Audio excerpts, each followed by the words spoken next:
Sziasztok! Ebben a videóban megpróbálok Blenderben egy Star Wars-os 3D-s animációt létrehozni, vágjunk is bele!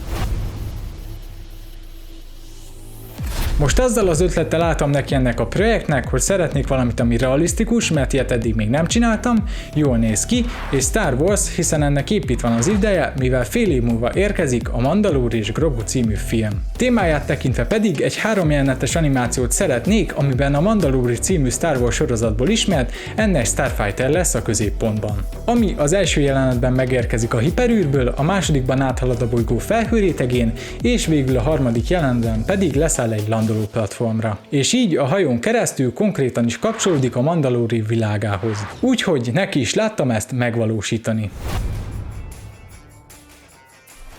A hajó modellezését azzal kezdtem, hogy megformáltam egy egyszerűsített változatot a méretarányok miatt, majd ezt retopologizáltam. Ezután következett a test, majd a szárnyak és a motorok főbb formái, utána pedig jöhettek ezen elemek pontos kidolgozásai, például szárnypanelek és motorbelső. Végül pedig rátértem a többi elemre, apró részletekre és az aszimmetrikus kivágásokra. A modell esetében Triple Edge SubD workflow mellett döntöttem, aminek a lényege annyi, hogy gyakorlatilag állítható részletességű per simasságú a modell, ami a kamera távolságának függvényében állítható.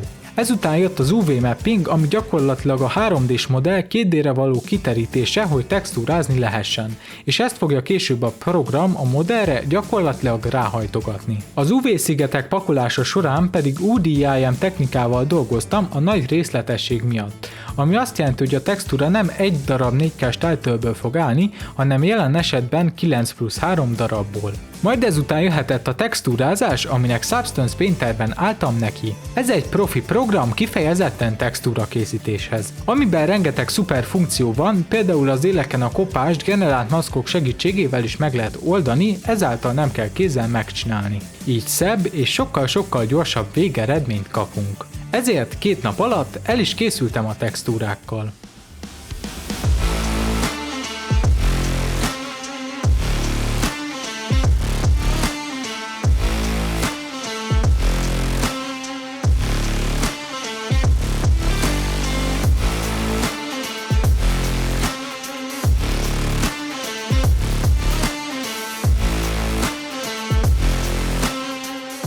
És itt is van. Közel 2 hétbe telt, mire elkészült, de szerintem megérte. Azért is tartott ilyen sokáig, mivel ez egy elég bonyolult forma, gyakorlatilag mindenhol íves, a motorbelső is nagyon részletes, ráadásul az alaptest sem szimmetrikus. Nem lett tökéletes, lehetett volna pontosabb vagy realisztikusabb, de összességében elégedett vagyok vele.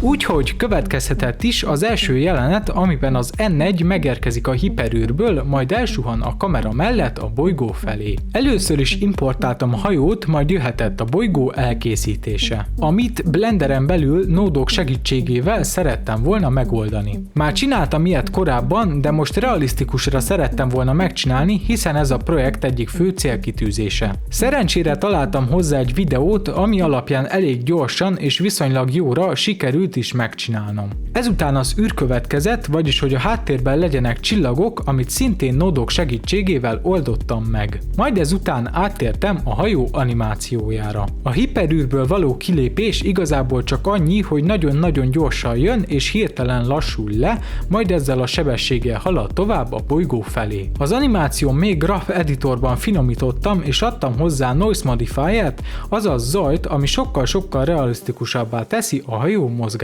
A kamera animációjába pedig szintén a realisztikusság miatt használtam némi kameraremegést, és így már kész is az első jelenet.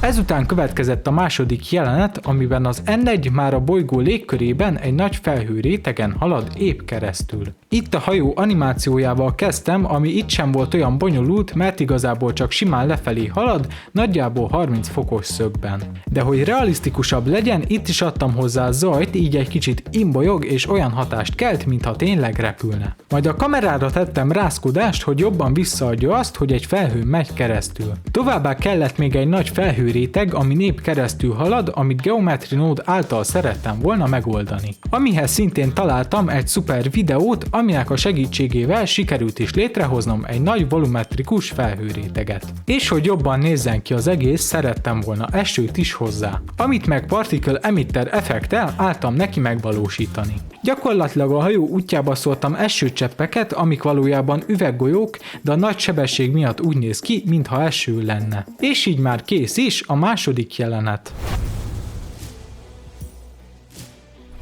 Úgyhogy át is ugrottam a harmadik jelenetre, ami pedig a hajó landolását fogja bemutatni egy esős, ködös helyszínen. Amihez pedig a Mandalorian harmadik évadában látható Bo-Katan kastélyának a landoló platformját vettem alapul. Majd lemodelleztem úgy nagyjából magát a landoló platformot, és letöltöttem hozzá textúrákat, amiket picit átalakítottam, hogy vizesnek tűnjenek. Ezután következett a tenger vagy óceán, nem tudom mi, amit Geometry Node segítségével oldottam meg, hogy optimalizáltabb legyen. Majd utána rátértem itt is az animációra, amit már az előzőekhez képest egy jóval komplikáltabb feladat volt. Ezért nagy részt egy Bezier Curve segítségével oldottam meg. Ezután pedig kézzel beállítgattam a sebességet és a kanyarba a bedőlést, majd utána a fékezést és magát a leszállást. Végül pedig itt is adtam hozzá zajt a realisztikusság érdekében. Majd ezután jöhetett itt is az eső, ami feldobja az egész jelenetet. Itt szintén particle effektet alkalmaztam, amely során 450 000 kis üvegmateriállal ellátott gömb hullik le,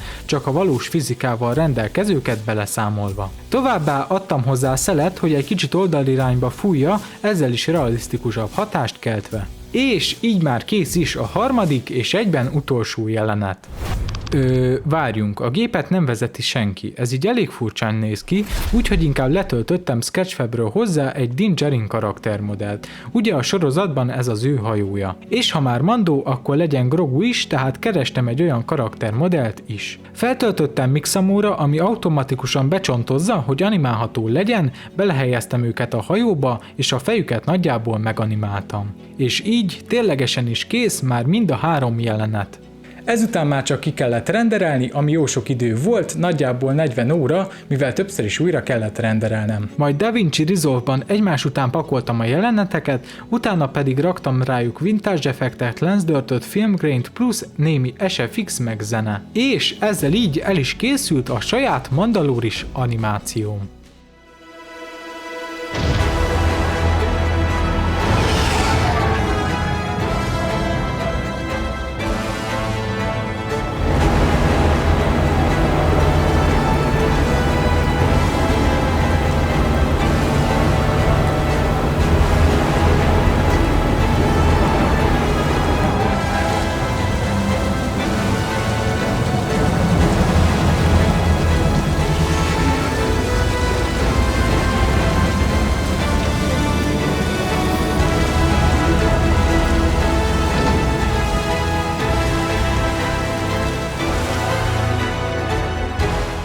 És hát ennyi is lett volna, nagyjából 40 másodperc, közel 200 óra munkáért. Van benne bőven hiba, például a hajó haladási iránya megváltozik a jelenetek között, bár ez inkább tervezési hiányosság. Vagy a hajón lévő vízcseppek nem épp a legrealisztikusabbak. És ez volt a második modellem és az első animációm, amikor tudatosan próbáltam realisztikusra csinálni. De összességében így 12 hónap 3D modellezés és animáció készítés után ezzel így elégedett vagyok. Ha érdekelnek még további hasonló 3D-s projektjeim, akkor az ArtStation linkje ott van a leírásban. Viszont ez a videó ennyi lett volna, ha tetszett és még nem tetted meg, iratkozz fel, nyomj egy lájkot, találkozunk egy következő videóban, sziasztok!